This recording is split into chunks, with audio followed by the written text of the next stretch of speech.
ಚುನಾವಣಾ ಆಯೋಗಕ್ಕೆ ಒಂದು ದೂರನ್ನು ಸಲ್ಲಿಸಿದ್ದೇವೆ. ಕಾರಣ ಏನು ಅಂತ ಹೇಳಿದರೆ, ನಿನ್ನೆ ದಿವಸ ಬಿಜಾಪುರ ಮಹಾನಗರ ಪಾಲಿಕೆ ಮೇಯರ್ ಮತ್ತು ಉಪಮೇಯರ್ ಸ್ಥಾನಕ್ಕೆ ಚುನಾವಣೆ ನಡೆಯಿತು. ಮೇಯರ್ ಉಪಮೇಯರ್ ಚುನಾವಣೆ ನಡೆದಂಥ ಸಂದರ್ಭದಲ್ಲಿ ಬಿ ಜೆ ಪಿಯ ಪರವಾಗಿ 24 ಮತಗಳು, ಕಾಂಗ್ರೆಸ್ನ ಪರವಾಗಿ 22 ಮತಗಳು ಇದ್ದವು. ಅವ್ರಿಗೆ ಸೋಲ್ತೀವಿ ಅನ್ನುವಂಥ ಭಯದಿಂದ ಮೇಯರ್ ಚುನಾವಣೆ ನಡೀತಾ ಇರ್ತಕ್ಕಂಥ ಸಂದರ್ಭದಲ್ಲಿ ಪ್ರಕ್ರಿಯೆ 3 ಇರುತ್ತೆ. ಚುನಾವಣೆಯಲ್ಲಿ ಯಾರು ಸ್ಪರ್ಧೆ ಮಾಡಿದ್ರು ಅಭ್ಯರ್ಥಿಯ ಪರವಾಗಿರ್ತಕ್ಕಂಥವ್ರು ಕೈ ಎತ್ತಿ, ವಿರೋಧವಾಗಿರ್ತಕ್ಕಂಥವ್ರು ಕೈ ಎತ್ತಿ, ತಟಸ್ಥವಾಗಿರ್ತಕ್ಕಂಥವ್ರು ಕೈ ಎತ್ತಿ ಅಂತ ಹೇಳಬೇಕು. ಇವು 3 ಪ್ರೋಸೆಸ್ಸನ್ನು ಮಾಡಿದರು ಮೇಯರ್ ವಿಷಯಕ್ಕೆ. ಅದೇ ಥರ ಕಾಂಗ್ರೆಸ್ನ ಅಭ್ಯರ್ಥಿ ಮೇಯರ್ ಪರವಾಗಿರ್ತಕ್ಕಂಥವ್ರಿಗೆ, ವಿರೋಧವಾಗಿರ್ತಕ್ಕಂಥವ್ರಿಗೆ, ತಟಸ್ಥವಾಗಿರ್ತಕ್ಕಂಥವ್ರಿಗೆ ಕೈ ಎತ್ತಿ ಅಂತ ಹೇಳಿದರು. ಅದನ್ನು ಕೂಡ ಸರಿ ಮಾಡಿದರು.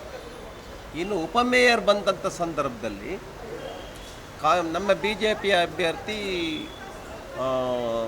ಯಾರು ಜಾಧವ್ ಅಂಥೇಳಿ ಅವ್ರ ಪರವಾಗಿರ್ತಕ್ಕಂಥವ್ರು ಕೈ ಎತ್ತಿ ಅಂತಂದಾಗ ನಾವು 24 ಜನ ಕೈ ಎತ್ತಿದ್ವಿ.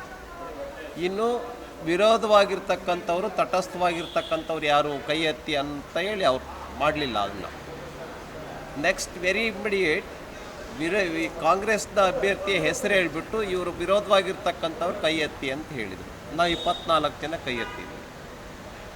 ಅವರಿಗೆ 22 ಜನ ಇದ್ದಿದ್ದು.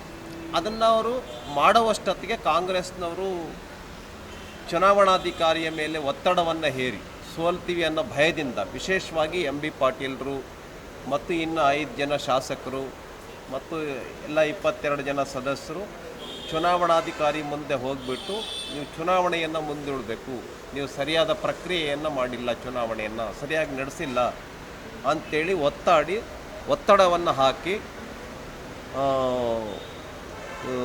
ಚುನಾವಣೆಯನ್ನು ಮುಂದೂಡೋ ಥರ ಮಾಡಿದ್ದಾರೆ. ನಾವೇನು ಹೇಳ್ತಾ ಇದ್ದೇವೆ ನೋಡಿ, ನಮ್ಮ ಕಡೆ 24 ಜನ ಇರ್ತಕ್ಕಂಥದ್ದು ರುಜುವಾತಾಗಿದೆ. ಸಹಿಯನ್ನು ತೆಗೆದುಕೊಂಡಿದ್ದಾರೆ, ಕೈ ಎತ್ತಿಸಿದ್ದಾರೆ. ಉಪಮೇ ಎರಡು ಸ್ಟೆಪ್ಸನ್ನು ಬಿಟ್ಟ ಕ್ಷಣಕ್ಕೆ ನಾವು ಸಿಗ್ನೇಚರ್ ಮಾಡಿದ್ದೀವಲ್ಲ, ಅದನ್ನು ನೋಡಿ. ಆದರೆ ಅವರು ಚುನಾವಣೆಯನ್ನು ಮುಂದೂಡ್ತಕ್ಕಂಥದ್ದು ಸರಿಯಲ್ಲ ಅಂಥೇಳಿ ನಾವು ಈ ಸಂದರ್ಭದಲ್ಲಿ ಮನವಿಯನ್ನು ಕೊಟ್ಟಿದ್ದೇವೆ. ನಾವು ಸಂಬಂಧಪಟ್ಟಂಥ ಇಲಾಖೆಗೆ ಮಾತನಾಡಿಬಿಟ್ಟು ಕ್ರಮ ತೆಗೆದುಕೊಳ್ತೀವಿ ಅಂತ ಹೇಳಿ ಚುನಾವಣಾ ಅಧಿಕಾರಿ ನಮಗೆ ಹೇಳಿದ್ದಾರೆ.